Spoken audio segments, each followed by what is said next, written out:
Hey, hello, and welcome to episode 2 of the Low Stick podcast. My name is Eric Dettman, and I'm with my co-host. I'm Jason Retz. And we are talking about a really fun topic today, coaching the female athlete. So both of us coach both genders and have been doing so for a number of years at this point. We felt like this was a really awesome topic to discuss and talk about, as there's so much amazing information that's recently become available when it comes to coaching the female athlete. So really excited to dive into this topic with Jason, and we're hoping you'll all give it a listen. So Jason, let me start with you. Let's talk a little bit about your background when it comes to coaching female athletes, or maybe when you were a high school athlete, what that interaction looked like. So I think back to my high school years and even early in my college years, and I knew there were girls on the team and they were friends of mine, but really I didn't really watch them race very often. I didn't even know how good some of them were. I knew that they were okay, right? But I didn't really have an idea of what was good. I remember back to my junior year of high school, they won the state meet in track and field, and I didn't even know for them that was a possibility until they came home with the trophy. So I think about my interactions with them, and I knew they were part of the sport, but had no idea what the sport looked like for them, if it was the same as what it was for me, or if it was different for them as they went through it. So that was kind of my high school experiences as I started. What did they look like for you? Yeah, pretty similar. Coming from York High School in Illinois, obviously most of those programs are split just because of numbers. So practicing at different times, different locations, things like that. So, outside of practice, I was friends with a lot of those girls, but in practice, I never saw them. Over my time at York, there was one day during the cross country season where we would practice at the same time and same location as the female athletes. And then in track and field, it never happened. So pretty non-existent in terms of that interaction from a in competition standpoint. Yeah, and I think when we were in high school, social media and the internet was not as big as what it was to be able to keep up on how fast other people were running, and I just had no clue. I opened my track and field magazine, and I'd see a female runner on it, and is that good? I have no idea, right? Yeah, so it's interesting how it's developed here. Totally. I couldn't agree more. And I think, to the now, and we'll dive into that a little bit here in a second, but I could rattle off times for any of those kids. And maybe some of it's because I'm coaching, but I think I'm a pretty observant individual of the sport. I couldn't tell you when any of those girls ran back when they were in high school, just because it wasn't available and there wasn't that interaction. Whereas I think, the kids I coach now with a joint program, like the guys would have an idea or would know exactly what some of those female athletes have run. So it's definitely a big change. Yeah, and even doing workouts together. I remember when I started coaching at Charleston High School, I was coaching the girls' track team, and I had the distance runners, and I wasn't even sure how fast their workout should be. I remember trying to do mile repeats, and we were just going to run 6 flat, and some of them said, "Well, that's my PR." And I had to think back, go look back, and do my homework a little bit better on what I should be doing. And I think it was a great experience for me learning, not knowing. What was a great thing for me. It taught me really to dive in and how I should attack female distance running. Yeah. And again, I couldn't agree with you more. I remember when I first started at Lincoln High School, I was writing workouts for the male distance runners. And then there came a time where the old head coach had asked me to take over and write the workouts for the female distance runners. And I had a conversation with another friend who was a coach and was like, hey, and I'm a little bit embarrassed to say this, like, I don't know how to do this. I don't know how to write these workouts. I don't know how to write these paces. And she looked at me and she's like, well, if a boy runs a 5-minute mile and you're trying to have them run mile repeats or run 400s at mile pace, what's their pace? And I was like, 75 seconds. And she was like, okay, so if a girl's a 5-minute miler and you want her to do quarters at mile effort, what's the pace? And I was like, 75 seconds. She's like, so what's the question? and it was a little bit embarrassing, but it was, I think I had this like stupid misconception of like training them differently and different times, different paces and things like that. And in reality, if you're a 5-minute miler, you're a 5-minute miler, and you're going to train that person somewhat similarly, at least from a pacing standpoint. So, yeah, it was a big eye opener for me, and one I definitely needed, and I'm thankful for it this, years and years later. Yeah, it's really interesting you say that, because I had a great mentor who said something very similar to me. Is they're distance athletes. It doesn't matter if they're males or females. You treat them like an athlete. It doesn't matter who they are. They're gonna respond as long as you're giving them the appropriate stimulus like you need to. So right. I'm right there with you. Yeah. And I remember having a conversation with Bill Harris at Fayetteville Manulis, and, say what you want. He's won a bunch of national titles, and there's, opposite ends opposite ends of how people think that he goes about his program. But one thing that I took from him that I thought was really powerful is an athlete is an athlete, whether they're a female or a male. So let's treat them as an athlete. Let's not baby them because they're, one gender or another. So that was pretty eye opening for me. Absolutely. So let's talk about those first experiences. You started going in, or you started at Charleston High School.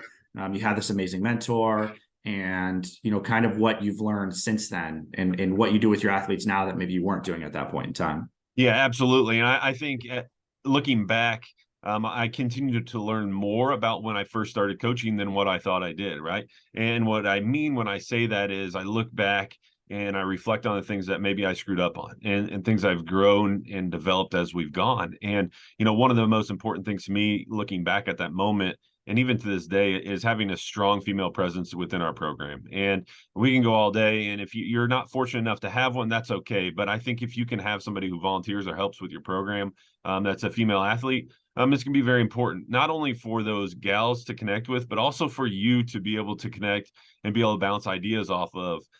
There are just athletes, but there are things that sometimes we're not as sympathetic to when we're into the sport at the beginning, because we don't understand, right? Having some of those tough conversations about periods and nutrition, I was taught those things way differently than the way we teach them now. And I think having that strong female presence within your program is super important as you go. That'd be my number one thing I would say to start with.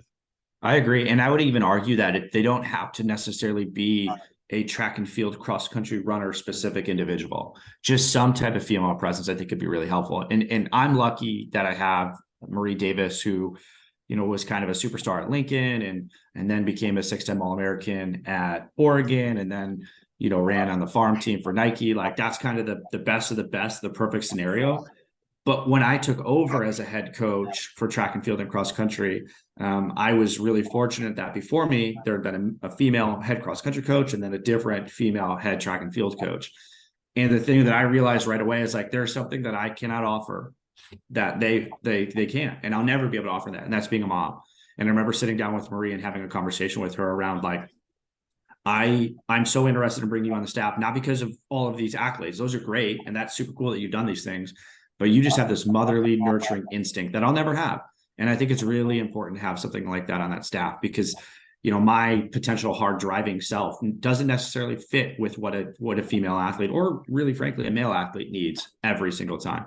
So I agree with you. If you can, number one, like, if there's one thing to take away from this podcast, find a female to be on your staff to help pick up, some of what you can offer.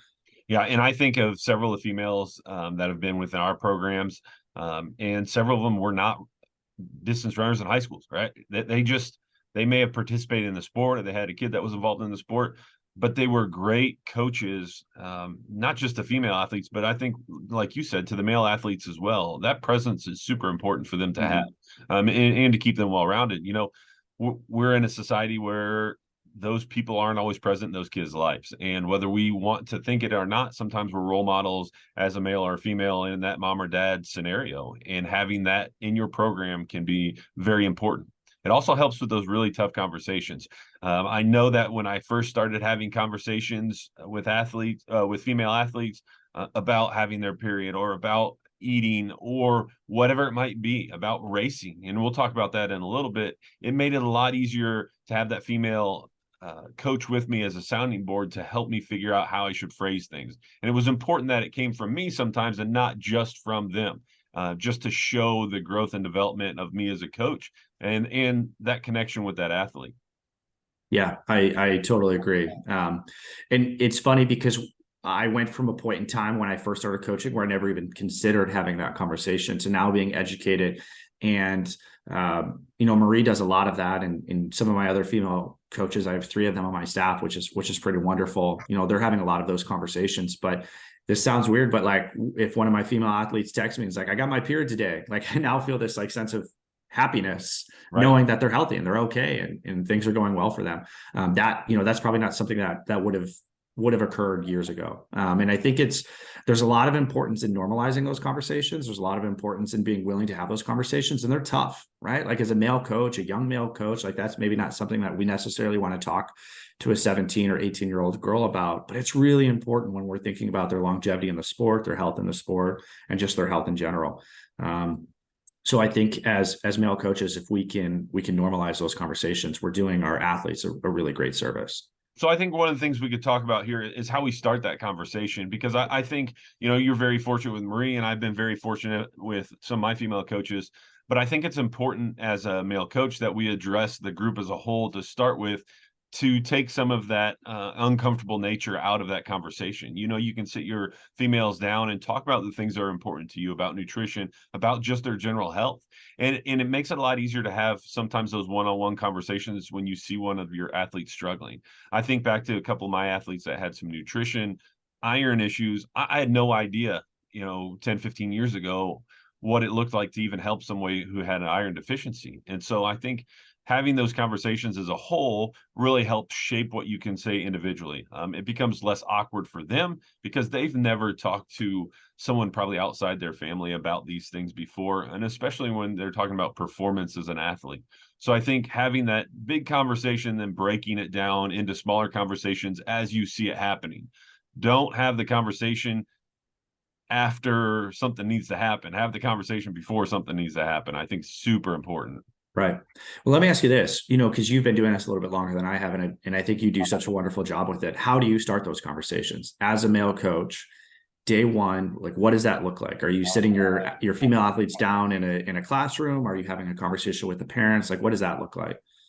Well, I think for us over the years, it's evolved definitely. And I think one of the things that we've done really well is we'll start to talk about those general health topics early in the year with everyone, both our males and females. And as we do it, we kind of subcategorize them. Okay, if you're this person or you're a female, this may be something that is a little more applicable to you, to the point where we've covered all of it. Now we can break it down with just that female group and say, hey, look, if you're running into a situation where you haven't had your period in whatever amount of time, that's not normal, right? You need to kind of let us know. We want to dive back on your training. But we've had times where I haven't had that conversation, and when I first started doing this, and I look back and like, man, I screwed up because I could have really helped out this female athlete before. And now we get to the point where you start seeing signs, or you start seeing signals, and now I start conversations addressing how great Wildwood is. And we'll talk about it here in a little bit, but it really takes the edge off of starting those conversations, because as we talk about Wildwood, which you and I have both participated in, we talk about some of the things that it addresses. And you can go to an online clinic for them, or you can be in person, whatever that might be, but it does the work for me. So I don't necessarily have to be the awkward 40-year-old guy having this conversation with your high school athletes. It really is something that they see it is a problem that needs to be addressed with all of female athletes, and specifically us distance runners. So it really addresses the problem as a whole and sees that they're not weird for having a problem, or it's something that's normal. Yeah. And have you, because I'm sure this is a conversation or a thought that comes up in a lot of, likely younger male coaches. Have you ever gotten pushback from parents? Have you ever had parents like, why are you having these conversations? Or what about this? Or we don't feel comfortable with that. Has that ever occurred within your program? The only thing that I think of is I've had some parents that are almost too closely involved, and they want, almost in their own eyes, a little bit of denial factor that this potentially is the issue.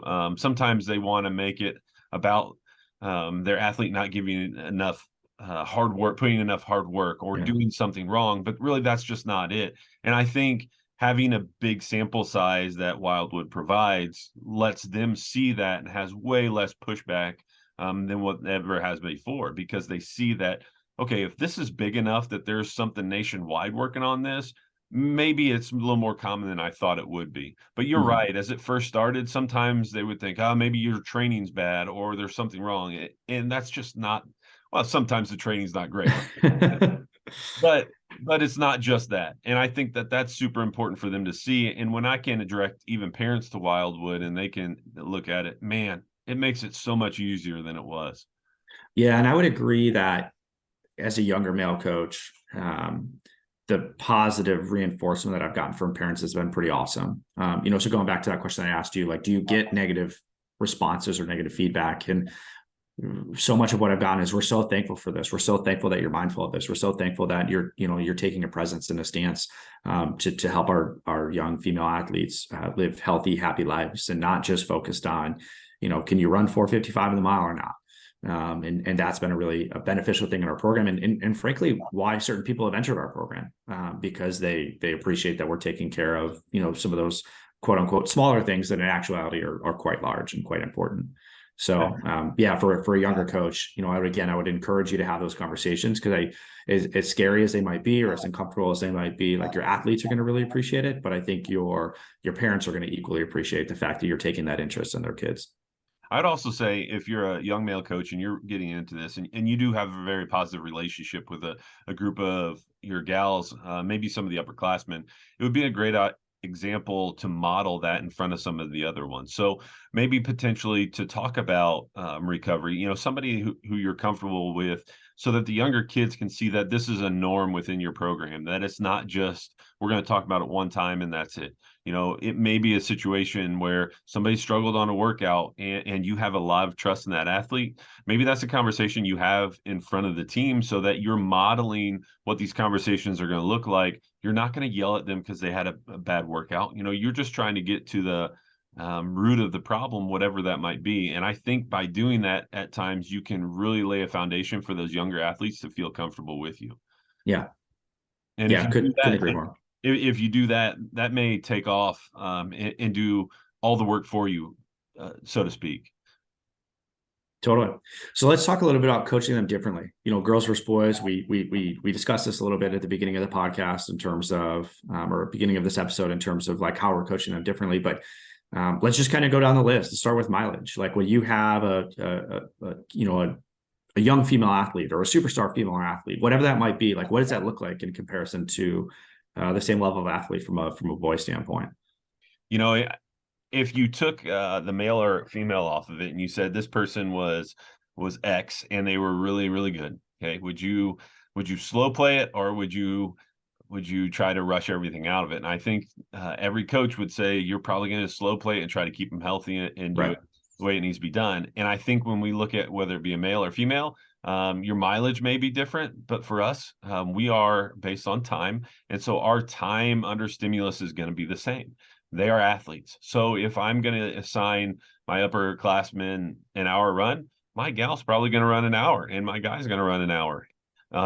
And depending on, we're assuming all things are the same, that they are healthy, that they're doing the things that we need them to do.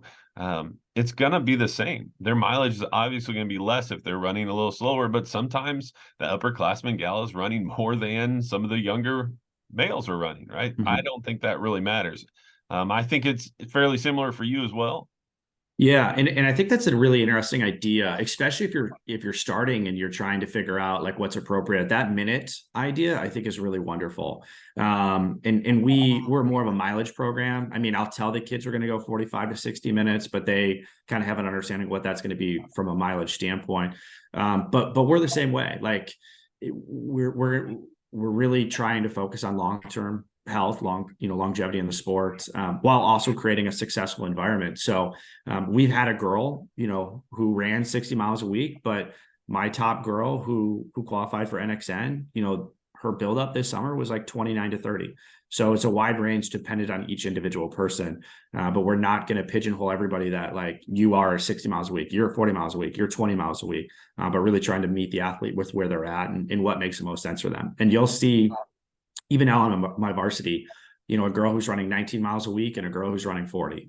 And that's because that's kind of appropriate for them, for where they're at right now in their development period.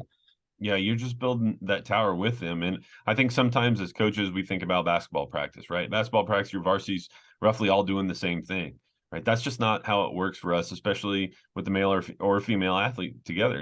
They're going to do what's appropriate for them in their development level. So I think one of the things to do differently than boys is to keep their intensity where they need to be. Don't pigeonhole them, like you said, and put them in one spot.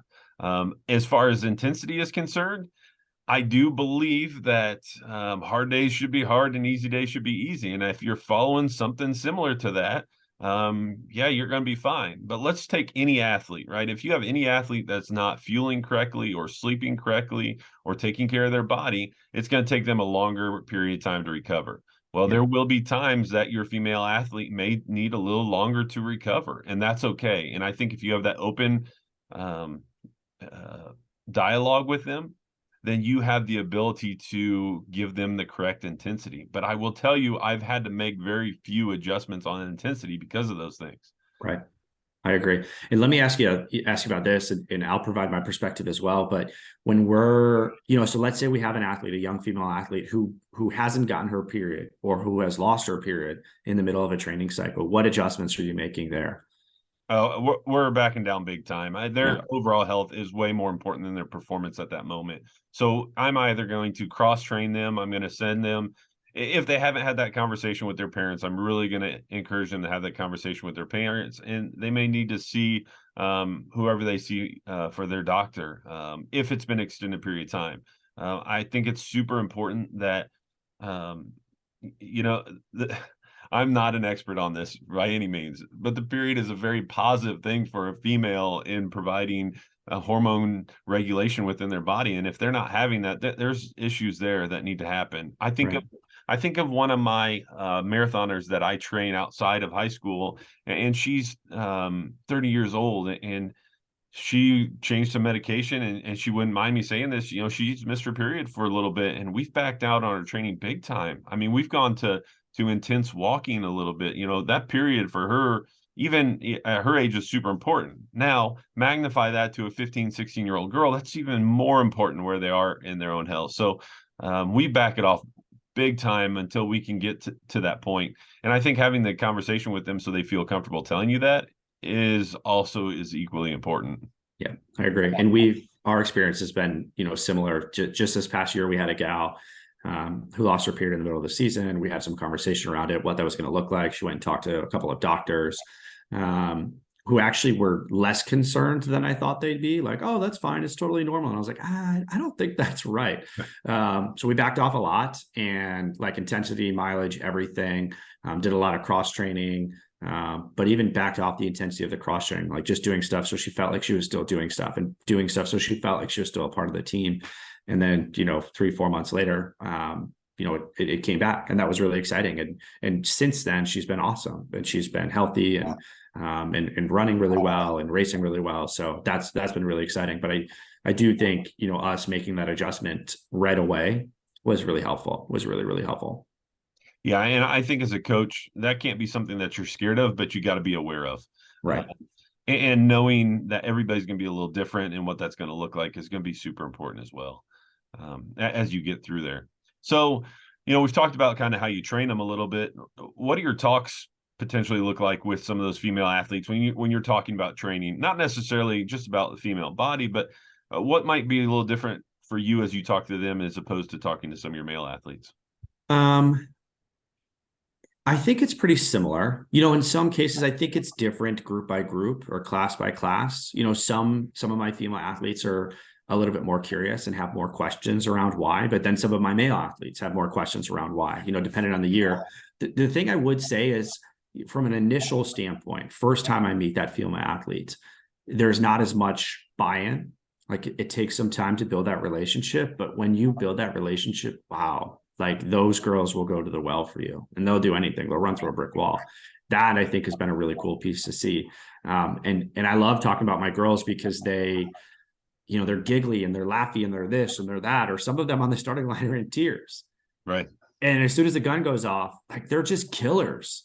And you wouldn't necessarily understand that from just watching them from an outsider's perspective. But as you get to know them and you get to understand their personalities and who they are and what they're made of, like they're really, for lack of better terms, they're just little badasses when they get out there. And that's really exciting.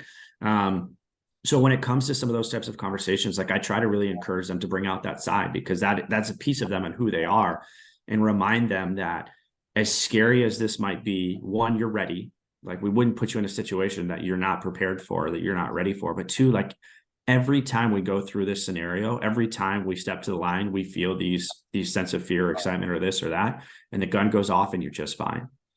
And I truly don't worry about them because I can't think back to a time where one of them had a truly awful race, because they're willing to commit themselves to racing for their teammates, and they've really bought in. Lincoln High School, we have an idea or a thought, love your teammates, and they really buy into that, which is really special. So kind of a long-winded answer, but that's kind of what we're trying to focus on within some of those conversations. Yeah, and when I think about the difference between having conversation with the guys and the girls, sometimes is, if you're looking at a freshman boy and you're looking at a freshman girl, they may be the same age, but there could be as much as 4 years difference in maturity or more. So when you think about your senior girls and your freshman boys, you potentially could have 12 to 16 years worth of maturity difference in the groups. Right. And I honestly think that coaching the gals, sometimes you can have some of those more frank conversations easier because they can interpret it the way it's designed to be interpreted, and they're easier to soak up some of the things and the whys of some of the things that they need to do, because just their maturity at times is higher than their counterparts. And so I think that when we talk about race situations or we talk about what we're trying to achieve, sometimes I have to explain less because they get it. They see the outline and what we're trying to accomplish. They understand. I'll say to an athlete who's maybe overcoming injury, I'll say, we need to get 60 minutes in. Whatever you need to do that keeps your brain occupied to get it done correctly, let's do that. And with some of my female athletes are like, great, I'm going to get on the elliptical for 30 minutes and I'm going to ride for 30 minutes. Like, I understand what it's doing. And some of the guys, you tell them what needs to happen. Well, what do you mean? I could just do anything? It needs a little more in-depth explanation. So I think that some of those conversations at times are actually easier with my female groups than in my male groups over the past 18 years.